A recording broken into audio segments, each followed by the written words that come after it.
श्री शिवाय नमस्तुभ्यम, हर हर महादेव, जय महाकाल। कैसे हैं आप सभी लोग? देखिए, हम सबको पता है सावन का बहुत पवित्र महीना चल रहा है और अब आ गई है सावन मास की एकादशी का दिन, जिस दिन आपको शिवलिंग के चारों ओर वाला उपाय करना होता है। पूज्य गुरु जी ने कहा कि जब आप वर्षों से कोई कामना की पूर्ति के लिए उपाय कर रहे हो, वो कामना पूरी नहीं हो रही, कोई दुख की घड़ी टल नहीं रही है, धन नहीं आ रहा, बीमारियों ने घर बनाया हुआ है, तो इस वाले उपाय को सावन की एकादशी के दिन करना बिल्कुल मत भूलिएगा। सावन मास में दो एकादशी पड़ती है, एक तो कामिका एकादशी और एक पुत्रदा एकादशी। दोनों में से किसी भी एक एकादशी के दिन आपको यह उपाय करना है। चाहे कितनी भी बड़ी आपकी कामना क्यों ना हो, इस सावन के महीने में पूरी जरूर होगी। पूज्य गुरु जी की कथा से सुन करके और समझ करके पूरे उपाय को बड़े ही आसान भाषा में आपको बताऊंगा, परंतु उससे पहले आप सबसे एक छोटी सी प्रार्थना। जो लोग पहली बार आए हैं, चैनल को सब्सक्राइब जरूर कीजिएगा, वीडियो को लाइक करके देवादिदेव महादेव का कोई सा भी प्यारा नाम कमेंट बॉक्स में लिखना मत भूलिएगा। इस पूरे वीडियो में हम 3 महा उपायों के बारे में बात करेंगे, जो कि आपकी अलग अलग कामना पूर्ति के लिए सिद्ध होंगे।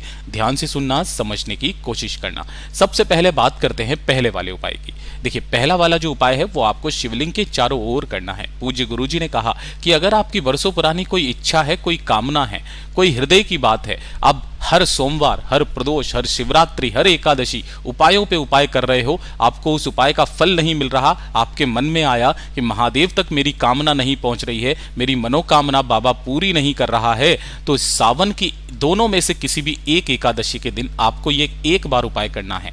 आपको क्या करना है? इसके लिए लेना होगा बेलपत्र। और इस सावन के महीने में बेलपत्र का कितना बड़ा महत्व होता है, ये मुझे बताने की शायद जरूरत नहीं है। ठीक है, कितने बेलपत्र चाहिए? 108 बेलपत्र चाहिए। अब आपको घबराने की भी जरूरत नहीं है कि भैया कहाँ मिलेंगे। अगर आप शिवालय में जाएंगे ना, तो शिवलिंग के ऊपर ही आपको इतने सारे बेलपत्र मिल जाएंगे, उसके चारों ओर ही आपको इतने बेलपत्र मिल जाएंगे। तो आप वहां से 108 बेलपत्र सुंदर सुंदर सी, जो कहीं से भी खंडित ना हो, ऐसी बेलपत्र लेकर के आ जाना है, धोकर के स्वच्छ जल से। साथ ही साथ आपको लेना होगा थोड़ा सा लाल चंदन।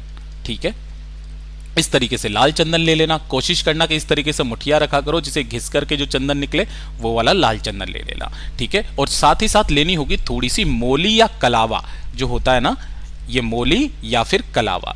जो आपने 108 बेलपत्र लिए हैं, उन 108 बेलपत्र की पत्तियों पर, है ना, आपको एक एक अंग का संबोधन बनाना है। मतलब एक एक बिंदी इसके चिकने हिस्से की तरफ ओम नमः शिवाय मंत्र का स्मरण करते हुए, या फिर शांब सदाशिव इस मंत्र का स्मरण करते हुए आपको सभी बेलपत्र पर एक एक बिंदी लगा देनी है। ठीक है, और इसकी डंडियों को तोड़ना नहीं है। ये वाली जो डंडी है ना, इसे तोड़ना नहीं है। इन्हीं डंडियों में से पिराते हुए आपको इस बेलपत्र की माला बनानी है। उस लाल धागे में 108 बेलपत्र की माला, इस चीज का ध्यान रखना।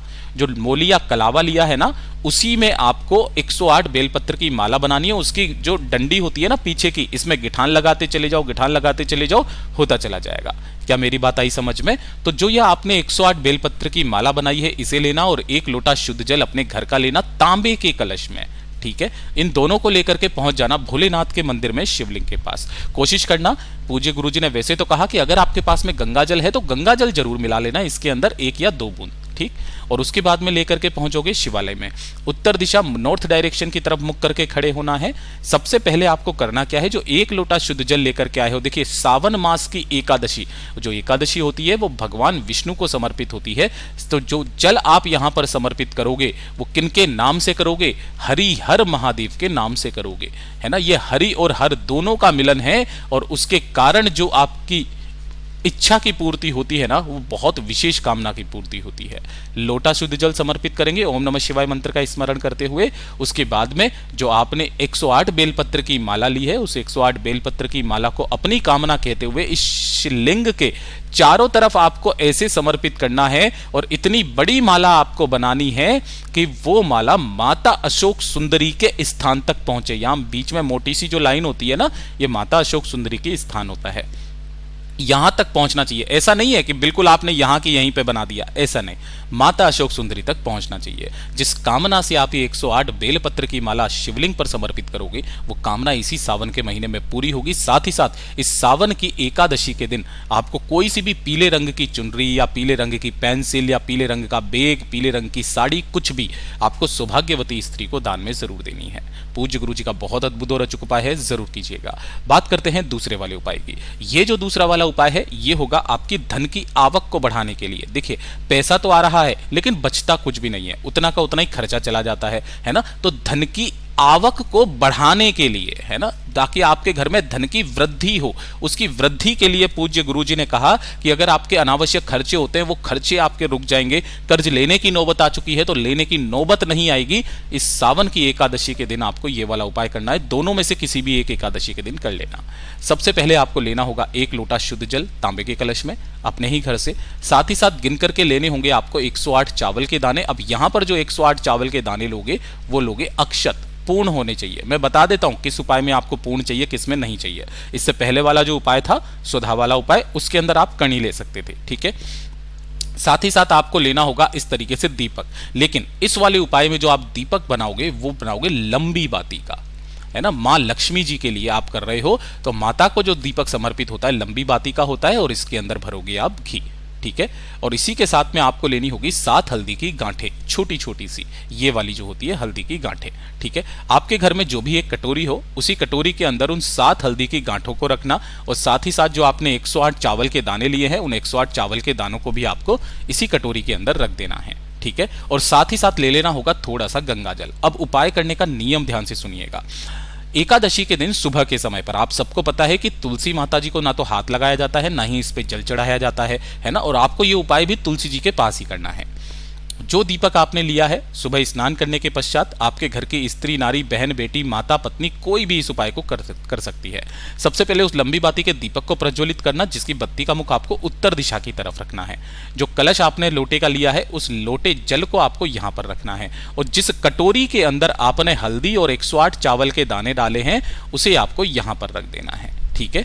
और जो आपने थोड़ा सा गंगा जल लिया है आपको क्या करना है, अपने दाहिने हाथ में थोड़ा सा गंगा जल लेना है और अपना नाम और गोत्र बोल करके इस कटोरी के अंदर, ध्यान रखना इस कटोरी के अंदर आपको उस गंगा जल को छोड़ना है।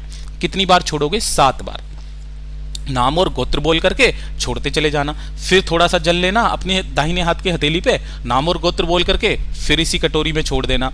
ऐसे 7 बार आपको जल छोड़ना है, ढोक दे करके वापस अंदर चले जाना है। अभी तक आपको कुछ भी चीज तुलसी जी में समर्पित नहीं करनी है। जब एकादशी के बाद अगला दिन आएगा, चाहे वो प्रदोष का हो चाहे द्वादशी का हो, उस दिन आपको क्या करना है, वापस इसी तुलसी जी के पास में जब आप सुबह के समय जाएंगे तो एक नया दीपक वापस से तैयार करना। पहले लंबी बाती का दीपक यहां पर लगा देना, जो कटोरी आपने यहां पर रखी थी उस कटोरी को पूरा का पूरा तुलसी जी में ही समर्पित कर देना, और उसके बाद में ये वाला जो कलश है इस कलश को आपको तुलसी जी में समर्पित कर देना है। पूज्य गुरु जी ने कहा कि जो व्यक्ति सावन की एकादशी के दिन इस उपाय को कर लेता है, जिस घर के आंगन में ये तुलसी लगी हुई रहती है उस घर में कभी भी महाराज धन की आवक रुकती नहीं है। पूज्य गुरु जी का बहुत अद्भुत और रोचक उपाय है, जरूर कीजिएगा। बात करते हैं तीसरे वाले उपाय की, और तीसरा वाला जो उपाय होगा ये होगा आपकी बीमारी को लेकर के। चाहे आपकी किसी से भी संबंधित बीमारी हो, शारीरिक बल ना हो, शारीरिक कमजोरी बहुत ज्यादा है ना, मतलब जिसे दुर्बलता कहते हैं ना, बहुत ज्यादा पतला कोई व्यक्ति होता है, शरीर में ताकत नहीं रहती, खाता पीता नहीं है ना, तो उसके लिए नंदीश्वर महादेव का ये उपाय करना बिल्कुल मत भूलिएगा। देखिए आपने करना क्या है, सबसे पहले आपको इस तरीके से लेना है हरा मूंग, ठीक है। इस हरा मूंग को आपको जल के अंदर थोड़ा सा फुला लेना है, ठीक है। कितना? 1 कटोरी के बराबर आपको लेना है। जल के अंदर 4-5 घंटे तक इसे रख देना, भिगो देना, और भिगो करके जब ये फूल जाएंगे, फूल जाने के पश्चात आपको इस कटोरी में लेना, और इसी कटोरी के ऊपर आपको मात्र 1 गुड़ का टुकड़ा रखना है, इसी के ऊपर रख लेना कुछ इस तरीके से, ठीक है। और ये जो गुड़ का टुकड़ा रखा है इस कटोरी को लेकर के, साथ ही साथ 1 लोटा शुद्ध जल तांबे के कलश में लेकर के आपको जाना होगा भोलेनाथ के मंदिर में, शिवलिंग के पास में। उत्तर दिशा नॉर्थ डायरेक्शन की तरफ मुख करके आपको खड़े हो जाना है। उसके पश्चात जो आपने एक कटोरी ली है ना, जिसके ऊपर आपने हरा मूंग और गुड़ रखा हुआ है, उसे आपको जलाधारी पर कहीं पर भी आपको रख देना है। दोनों हाथों में उस कलश को पकड़ना, जिस व्यक्ति के लिए आप ये उपाय कर रहे हो उसका नाम और गोत्र बोलना, और इस संपूर्ण जल को नंदीश्वर महादेव के नाम से, किनके नाम से करोगे? नंदीश्वर महादेव के नाम से उसे समर्पित करना। समर्पित कर देने के पश्चात इस जलाधारी पर रखी हुई इस कटोरी को अपनी कामना कह करके उठा लेना, और उठा करके आपके आसपास में जो भी नंदी बाबा मिले, यानी कि बेल जो मिले जिसकी नाक में से रस्सी नहीं गई हुई हो, उनके पास में जाना, इस हरे मूंग और गुड़ को नंदीश्वर महादेव का नाम लेकर के उसे खिला देना। नहीं मिलते हैं तो आपके घर के बाहर जो गाय आए उस गाय को आपको खिला देना है। जिस व्यक्ति के लिए आपने ये उपाय कर रहा है उनके लिए शारीरिक बल, साथ ही साथ उनकी समस्त बीमारियां भी खत्म होगी। पूज्य गुरु जी के ये सभी उपाय बहुत ही ज्यादा खास और अद्भुत जरूर कीजिएगा। वीडियो पसंद आए तो लाइक जरूर करना, चैनल को सब्सक्राइब जरूर कीजिएगा।